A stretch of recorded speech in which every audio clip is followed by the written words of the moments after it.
સરસ મજાની આજે એક ફરાળી થાળીની રેસીપી જોશો. જો 11 તો આવે છે, સાથે નજીકના સમયમાં નવરાત્રિ પણ આવવાની છે, તો સરસ એવી ઉપયોગી એવી થાળી બનાવી લેશું કે જે નાના મોટા બધાને જ ગમશે. તો જો અરબી લીધી છે મેં, જે 250 ગ્રામ જેટલી છે.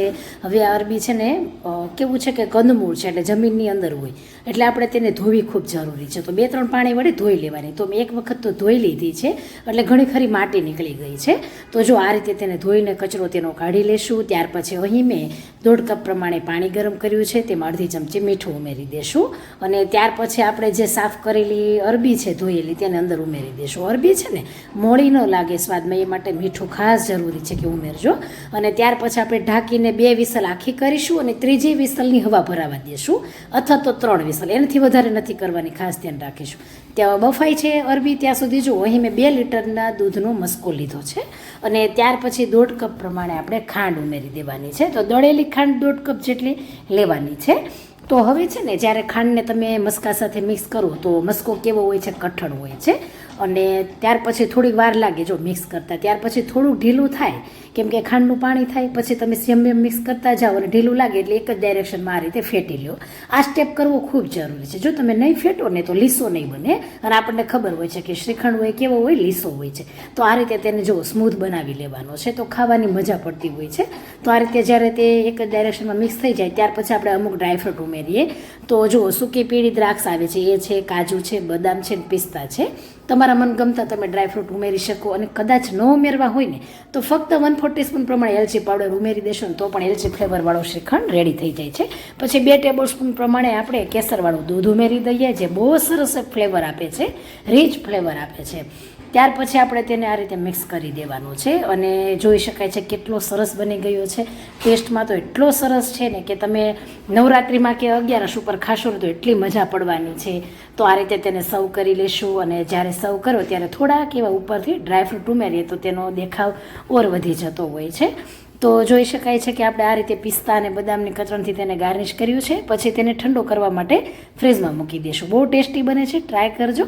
અને ત્યાર પછી અહીં જો અરબી છે ને બફાઈ ગઈ છે, તો તેની વરાળ નીકળી જાય ને પછી જ આપણે તેને ખોલવાની છે. આગળ કીધું એવી રીતે આપણે તેને 2 વિસલ કરી છે ને ત્રીજી વિસલની હવા ભરાવા દીધી છે, અથવા 3 થી વધારે નહીં કરવાની. તો ચપ્પુથી ચેક કરી કે સરસ બફાઈ ગઈ છે. હવે તેની છાલ કાઢી લેવાની છે, અને ખાસ કરીને ઠંડી થાય ને પછી જ આપણે તેની છાલને રિમૂવ કરવાની છે. અને પછી જો આવી રીતે તેને રાઉન્ડ શેપમાં કટ કરી લેશું. તમે તમારા મનગમતા શેપમાં પણ કટ કરી શકો, જેમ કે નાના પીસીસ કરી શકો છો, ચીરીઓ કરી શકો છો, અથવા રાઉન્ડ શેપમાં કટ કરી શકો છો. બહુ જ હેલ્ધી એવું આ કંદમૂળ છે, અને અત્યારે ચોમાસા જેવું છે તો સરસ એવું મળે છે. તો તમે રોજ પણ ફરાળ વગર પણ બનાવી શકો છો. હવે જુઓ અહીં 1/4 કપ પ્રમાણે આપણે શેકેલા શિંગદાણા છે તેના ફોતરા કાઢીને લીધા છે. ત્યાર પછી એક તીખું મરચું લેવાનું છે, અને ત્યાર પછી એક આદુનો મોટો ટુકડો લઈ લેવાનો છે, અને પછી એને ખાંડી લેશું. તો આદુ મરચાંનો ભાગ થોડોક વધારે રાખશો ને તો બહુ સરસ ટેસ્ટી આ સબ્જી બનતી હોય છે.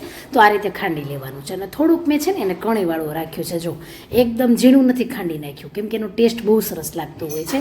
હવે છે ને 1.5 ટેબલસ્પૂન પ્રમાણે મેં શીંગ તેલ લીધું છે, અથવા તમે સૂર્યમુખીનું તેલ પણ લઈ શકો, અથવા ઘીનો પણ ઉપયોગ કરી શકો છો. તેલ ગરમ થતાં અડધી ચમચી જીરું, 4 થી 5 મીઠા લીમડાના પાન ઉમેરી દેવાના છે, અને ત્યાર પછી આપણે 1 ચમચી પ્રમાણે સફેદ તલ ઉમેરીશું, અને જે ખાંડ્યું હતું શિંગદાણા અને મરચાં આદુનું મિશ્રણ તેને આપણે લઈ લેવાનું છે, તેને ઉમેરી દેશું. અને ત્યાર પછી 1 ટેબલસ્પૂન પ્રમાણે સૂકી પીળી દ્રાક્ષ ઉમેરી દેશું, અને ધીમા જ ગેસ પર તેને થોડુંક એવું સાતળી લેશું કે જેથી આદુ મરચાંનો કાચો ટેસ્ટ દૂર થઈ જાય.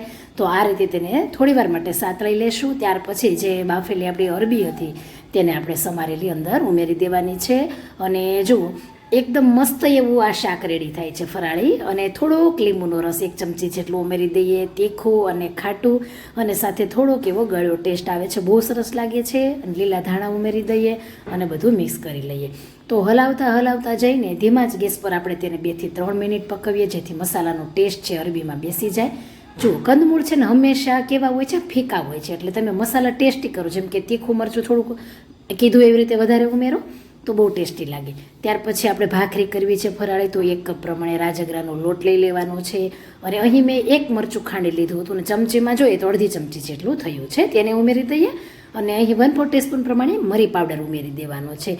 સાથે જ 1 ચમચી પ્રમાણે સફેદ તલ, અને અડધી ચમચી પ્રમાણે શેકેલા જીરાનો પાવડર.